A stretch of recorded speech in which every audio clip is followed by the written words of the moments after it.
زموږ سره دغه وخت د چمن چمبر اف کامرس سینیر کم غړی چې دی اجي افغاني چې هغه په د ترانزیت او د ایکسپورت سره دلته ډېر زیاته اړه لري زموږ سره موجوده دی دی به موږ ته ووایي چې آیا دغه وخت دې صورتحال کوم ځای ته رسولی دی؟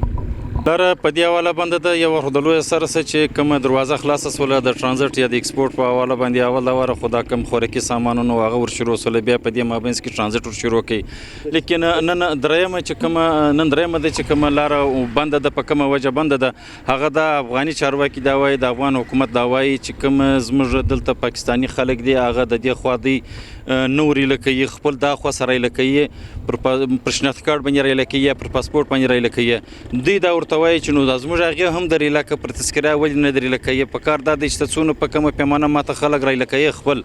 نو دا زموږ افغانان هم د دې خوا درواړو دا خو یا مریضان دي یا مسافر دي دا به هم در خپله ځای ورسېږي خو د دوی د دواړو در اوسه پورې پر دې خبره باندې اتفاق ته نه دي سره رسېدلي نو نن درېیمه د افغانانو هم دروازه بنده کړه چې په دې مابینځ کې کومه پیاده خلک خو یا د لویه سره بند وله یا په هفته کې چې کوم یوه ورځ ورکړی ول په هغه کې هم خاطر خوا تګ راتګ نه دی سوی او سره در دې چې ایکسپورټ امپورټ ترانزیت ټینکران دا ګرده شان ولاړ دي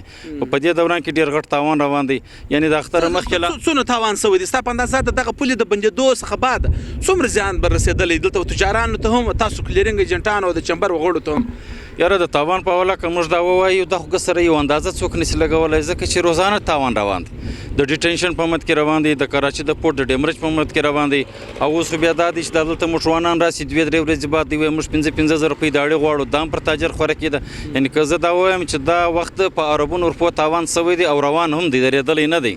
ځکه چې هغه کوم زوړ روټین او هغه روټین ته د ترانزیت یا ایکسپورټ نه دی رسېدلی چې د موټران نه ودرېږي د داړۍ او د ډیټینشن او د ډیمرج نوبت نشي را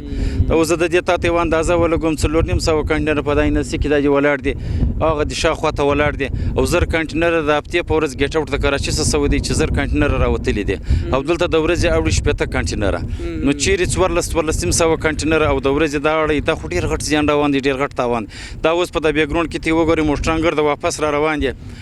افغاني چارواکي یا نه پرېږدي په دې خاطر چې هلته وایي لار خو دوی بنده کړې ده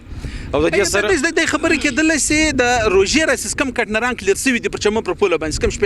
15 بتلو هغه هم هلته ټوله په ګمرک کې بند پاته ولاړ دي کلیرینګ بند دی وایي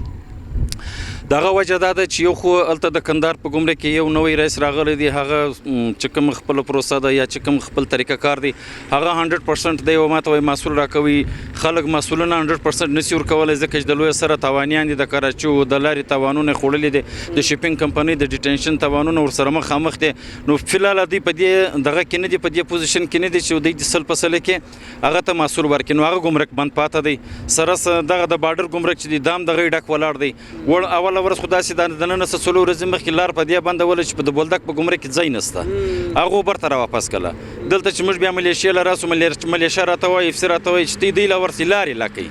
موږ څنګه 100 کنټینر در واړوو خو مطلب زموږ پر دواړو حکومتو باندې دا غږ دی چې دواړه به کومک را سره کوي د تجارانو سره په 100 ګاډۍ هم کار نه کېږي چې افسي د دې خوا 100 ګاډۍ ورله کړي په کار دا دی 200 ورله کړي او دا پیاده خلک چې کوم دي هغه هم باید چې هغه زاړه روټین له سره ولاړ سي نو بیا به بالکل دغه و دلته زموږ د چمن چمبر اف کامرس غړی اجي افغاني چې د موږ ته د پولې په متعلق په خاصه د افغانستان کې د ګمرک کوم ستونزې ځاته جوړې وي دغه متعلق د موږ ته صورتحال ووایي خو دغه پولې د بندېدو له امله چې د دواړو طرف ته دا ډېر غټې شخړې جوړې سوي دي خلک بند پاته دي او خلکو ته ډېر غټ مشکلات دي نعمت الله سرحدي وی ډیوا